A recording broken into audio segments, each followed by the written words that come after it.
cada dia mais parecidos com seres humanos. Empregos humanos sendo realizados por máquinas. E todo mundo se perguntando, será que seremos substituídos por computadores?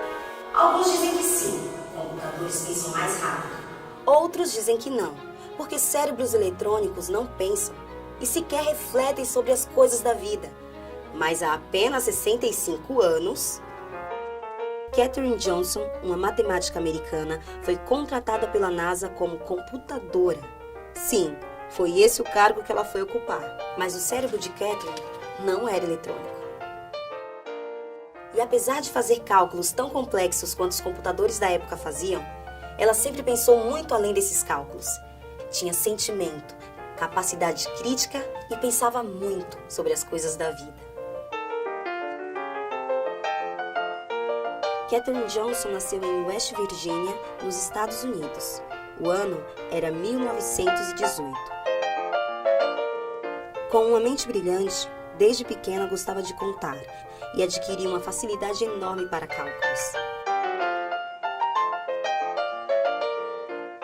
Eu contava tudo, os passos até a estrada, os passos até a igreja, o número de pratos e talheres que eu lavava, tudo que podia ser contado, eu contava.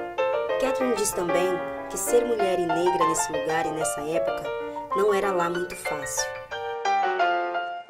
Mas com a sua inteligência para as ciências exatas, ela foi abrindo portas. Katherine entrou na universidade com apenas 15 anos de idade e, motivada por uma professora de geometria, foi estudar sua paixão, matemática. Como era muito inteligente, ela chamou a atenção de Shiflin Claytor, um PhD em matemática. Claytor desafiava seu potencial e forçava Katherine a estudar mais e mais. Katherine se formou e foi dar aula em uma escola pública para pessoas negras em sua cidade. Quando se casou, deixou o emprego para cuidar dos filhos.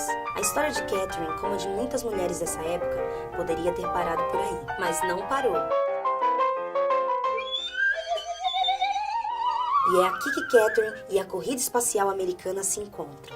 Na década de 60 do século passado, Estados Unidos e União Soviética disputavam para ver quem era a maior potência militar do mundo, e a balança era a corrida espacial. E para isso, pessoas boas em matemática e física, que pudessem fazer muitas contas em pouco tempo, como um computador, eram essenciais.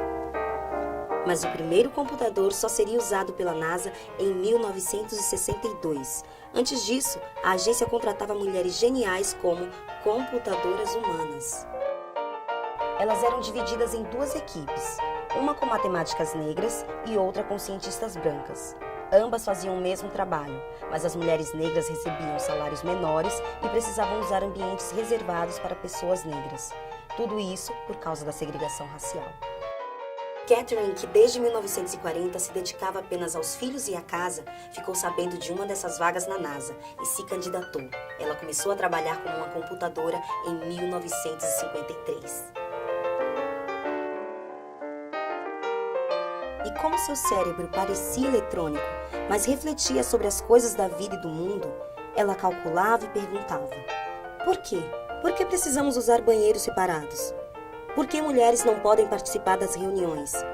Por que mulheres não podem assinar os relatórios que fizeram e os créditos ficam apenas para os homens? As perguntas de Katherine foram abrindo espaço entre os pesquisadores da NASA, e por causa das perguntas sem respostas, ela foi a primeira mulher de sua divisão a assinar e receber crédito por um relatório. E foi graças a questionamentos como esses que as mulheres, especialmente as mulheres negras, começaram a ser reconhecidas nessa importante instituição. Com os cálculos de Katherine e de suas colegas, o primeiro americano foi enviado ao espaço, e em 1969, o homem pisou na Lua pela primeira vez. Mas que cálculos eram esses que levaram o homem à Lua e o trouxeram de lá em segurança? Imagine que o foguete tem que sair do ponto A da Terra e chegar no ponto B da Lua, por exemplo. Parece fácil, né?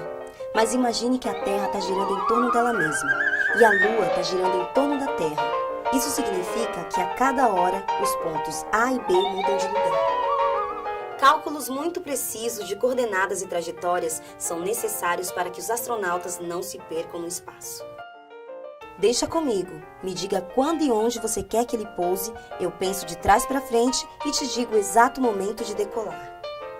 Além disso, era preciso calcular a aceleração, levando em conta a gravidade dos corpos celestes, o horário do pouso, a curvatura do retorno, da órbita e tantas outras coisas. Enfim, os planos de voo envolviam geometria analítica e cálculos complexos de física. E Katherine era muito boa nisso. Mas quando a NASA decidiu enviar o primeiro americano ao espaço, a agência resolveu usar um computador de verdade. Só que John Glenn, o astronauta escolhido para a missão, não quis saber de máquina nenhuma. Ele só confiava em Katherine e em seu cérebro brilhante nada eletrônico. Glenn só entrou na cápsula espacial depois que Katherine refez, à mão e a lápis, todos os cálculos do computador e afirmou que cada número estava certo.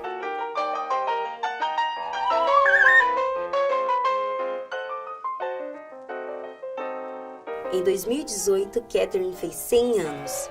Mesmo depois de aposentada, continuou compartilhando sua paixão pela matemática.